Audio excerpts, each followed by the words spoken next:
Vance, welcome along to the show. Thank you. This has been an incredible success story so far for you.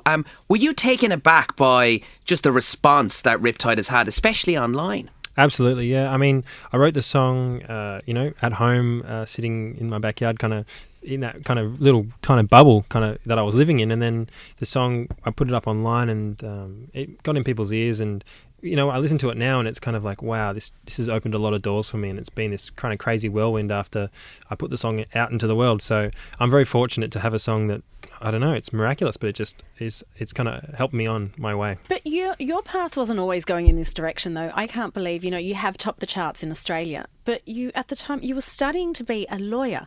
Yeah. How do you go from law to this? Yeah, it's a strange career move. I went to university and I thought, hey, law sounds like a good idea, sounds like a very mature, safe bet. And I studied that for about 5 or 6 years. And by the time I was finishing the degree, I was just lumping, just really kind of losing passion for it. And music was, the thing that I put all my time and my love and energy into. And I'd written a couple of songs that I kind of believed in, and I thought, once I finished my degree, I said, I'm going to spend a year trying to make it in music. And my friends were like, you're insane. And mum was like, okay, whatever, get it out of your system.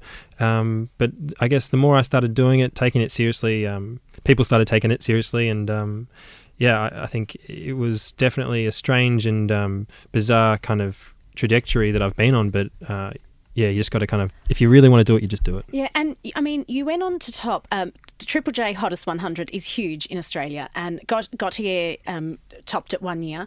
You topped it. What's it like, though, getting to the top of those charts and then, writing music that you want to write, but then you have commercial success? Yeah. Is there pressure to change the type of music you're writing, or can you still be you? I think definitely you got to be you. Definitely you get pressure, but I feel like the artists that I look up to have all kind of been true to themselves in their art and still have commercial success. Like you look at Coldplay and they're massive commercially, and then going back, a lot of these great artists are still commercial, but their music is still beautiful on a lot of different levels. So you do your best to just be yourself, and if you're doing that, then the music will sound right and will sound like it's coming from a real place.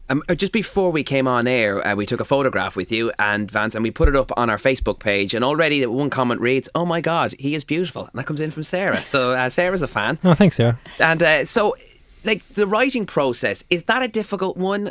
Because I've heard of some artists like Elton John. He says he only spends a certain length of time working on a song, and if he hasn't cracked it after maybe an hour or two, he goes, "Oh, that's it. I just can't be done. I'll be done with it." How long do you spend trying to develop a song? I like that mentality. I think, God, you can really spend a lot of hours and working at something that's not going to give you anything back. So, you put in a lot of man hours. It's one of those low yield activities where you put in 10 hours and you might get nothing out of it. But look, I have no idea how to crack it. If I could write a song every day that was good, I would do it.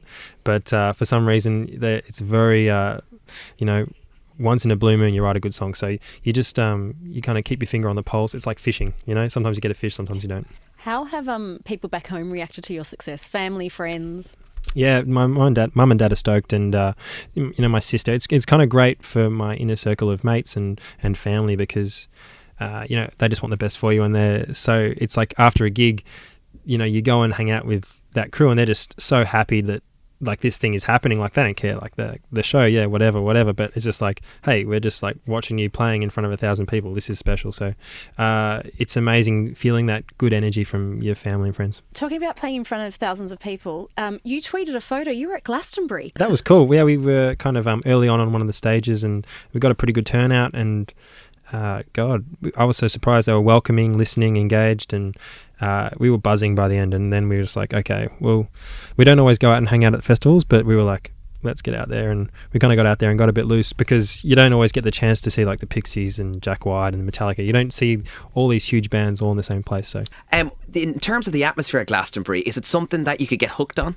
Oh, absolutely, God. And that's the thing, like, when I hung out with a mate who lives in London, and I had a couple of spare tickets, so he and his girlfriend went, and I met them after the show, and he was like, "Oh, you're going to hang out tonight?" I was like, "Yeah." So we went out, and we, kind of having a bit of fun, and I totally forgot that I was actually a musician playing there, and that I had a schedule. Kind of for about 3 hours, I was kind of just like a punter, and it was it's infectious, and the vibe is like it's like a stampede of people walking in mud, and the toilets it's like a cattle farm, like people coming in and out of stalls and making crazy noises. But there's something about that mud and muck that it kind of is totally addictive. Yeah, it looks very infectious.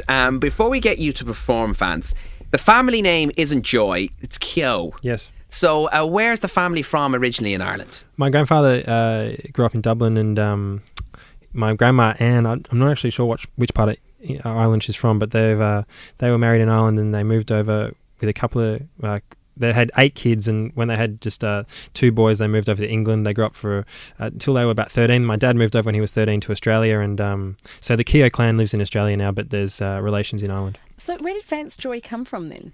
Vance Joy is from a book that I was reading called Bliss, which is an Australian book, and I was looking for an alias, and I saw that name, and I thought, it's a powerful name, so I'll use it. Why are aliases so important? Because you're not the only one to do that. There's quite a few artists who go, no, I'm not using my name, I'm using the alias. Why is that so important? Why couldn't you have gone by your original name? I think it's sometimes to do with their artistic vision, and if they want to create like a little world for themselves, and I guess when they come on stage, they want to have some kind of presence which they feel like they can't muster up just using their own name, which is, it's strange. Some artists use their name, some don't, but it's really whatever you feel is right, and it works for me. So Vance Joy, thank you so much for coming into us today, and we really, really appreciate it.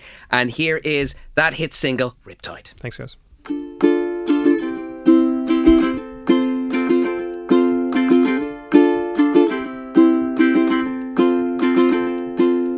I was scared of dentists and the dark.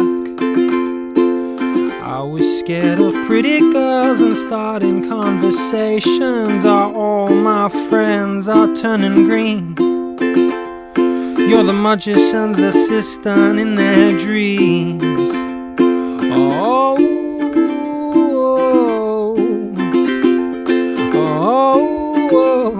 and they come unstuck. Lady, running down to the riptide, taken away to the dark side. I wanna be your left-hand man. I love you when you're singing that song, and I got a lump in my throat, 'cause you gone and sang the words wrong. Here's this movie that I think you'll like.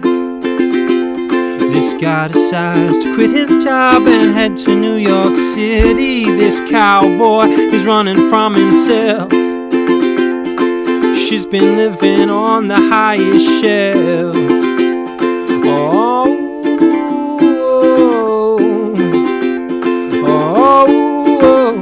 and they come unstuck.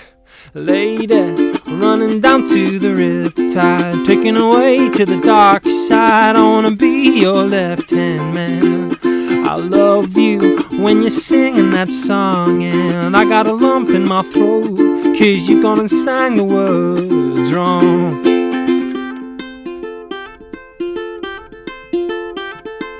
I just wanna know if you're gonna stay. I just gotta know. I can't have it any other way. I swear she is destined for the screen.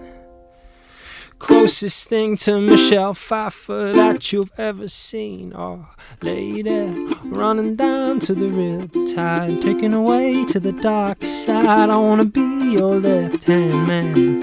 I love you when you're singing that song, and I got a lump in my throat, 'cause you gone and sang the words wrong. I lay there running down to the riptide, taken away to the dark side. I wanna be your left-hand man. I love you when you're singing that song, and I got a lump in my throat, 'cause you gone and sang the words wrong. And I got a lump in my throat, 'cause you gone and sang the words wrong.